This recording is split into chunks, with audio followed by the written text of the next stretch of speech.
Hi guys, Dr. Rob Barrington here with some more nutrition advice. Honey versus sugar, which is a better food? This is an interesting question. Some nutritionists recommend that you can cut out the amount of sugar you have in your diet and replace it with honey. And the consensus is that that is possibly a good idea, but as with all things nutritional, there are a number of caveats. The composition of honey is mainly fructose and glucose, and that is very similar to sucrose, which is a disaccharide that is made up of entirely of glucose joined through a glycosidic bond to fructose. So sucrose and honey are very similar chemically. The difference lies in the fact that there are physical differences between honey and sugar, and there are also behavioural differences in our attitude towards the two compounds. If we have a look at the physical differences first, there are a number of reasons why honey is not associated with disease, but sugar is. Firstly, the components of honey are more numerous than the components of sugar. Sugar is really just, when it's refined, is just glucose joined to fructose, and that's all there is to table sugar, which we call sucrose. Honey is more complex. It is a mixture of various compounds from the plants. It contains certain antioxidants, particularly flavonoids, and there may be other compounds, particularly antioxidant compounds in honey that we haven't identified. And therefore there are some beneficial effects to consuming honey. Flavonoids have been shown to possibly have disease preventative effects because they do act as antioxidants. They are bioavailable in humans, they do accumulate in tissues, and they may have beneficial effects. So honey does have some beneficial compounds in it, whereas sugar really is just glucose and fructose. There are no minerals in there, there's no fibre in there, there are no antioxidants. That's all you get when you eat sugar, and therefore honey does have some redeeming factors in terms of its components. Another reason that honey is not associated with disease is really down to behavioural characteristics of humans. The fact is that sugar is in all of our foods. Everywhere you look, there is sugar. We add sugar to everything, and therefore we eat way too much sugar.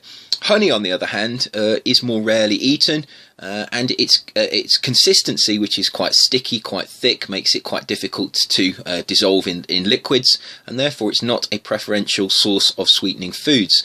That's not to say that if we consumed as much honey as we do sugar, it would have no detrimental effects, because I believe that if we simply substituted sucrose, sugar for honey, we would have the same diseases that we have now. And this relates largely to the fact that the fructose within both sucrose and the honey is not protected by fibre. It's not. There is no fibre in honey. There is no fibre in sugar. And it's the fibre in fruit that stops, to a certain extent, the damaging effects of the fructose that's also present in high amounts in fruit. You have to have that fibre to slow the digestion rate. You have to have that fibre to create satiety so you don't overeat it. And also fruit has a very high water content, which also is another reason that we don't tend to overeat fruit. So the fructose in fruit tends not to be detrimental, but it would be very easy to overeat the fructose in honey, as it is to overeat the fructose in sugar. So really the main reason that honey is not associated with disease comes down to a behavioural characteristic that we just don't eat enough of it. And historically, if we go back to pre-civilization, when humans would look for sweet things to consume, the only real source of sweet foods would be honey, and the honey would be protected by bees, and those bees would be very angry, they would be very persistent, and they're prepared to sacrifice themselves in the defence of their honey, and therefore it was very difficult for humans to actually put honey into their diet in large amounts. It was really something that was very rarely consumed.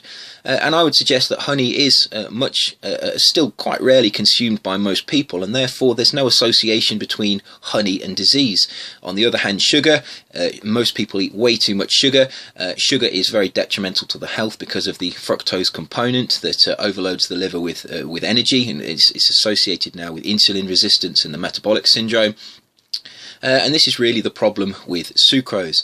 So the advice to replace sugar with honey, is it good advice?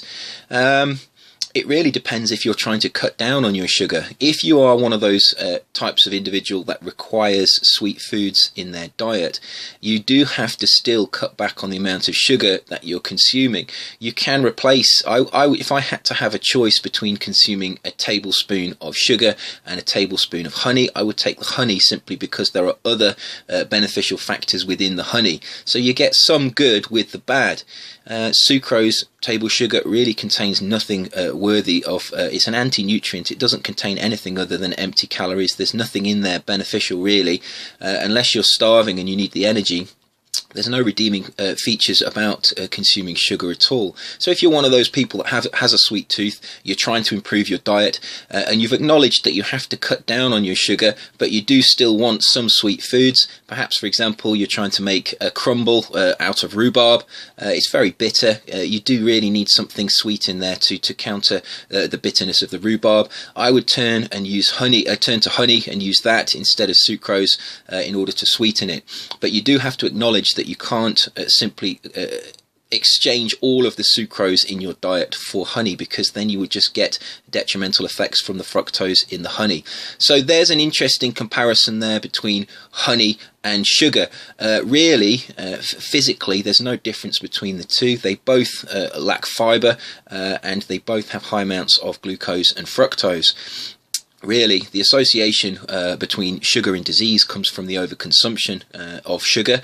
We eat far too much sugar in the typical Western diet, but if you substituted that sugar for honey, I'm sure that those diseases would still remain because the fructose content would not go down. So honey is one of those foods. It's a double-edged sword. It's fine in small amounts. There's nothing wrong with consuming honey in small amounts. There's nothing wrong with having honey on your toast in the morning for your breakfast if that's what you want. But if you do start to overconsume it, if you do start to replace all the sugar in your diet with honey, you will still get those metabolic disruptions that you get from sugar, and that can actually be detrimental to your health. So there's something to consider.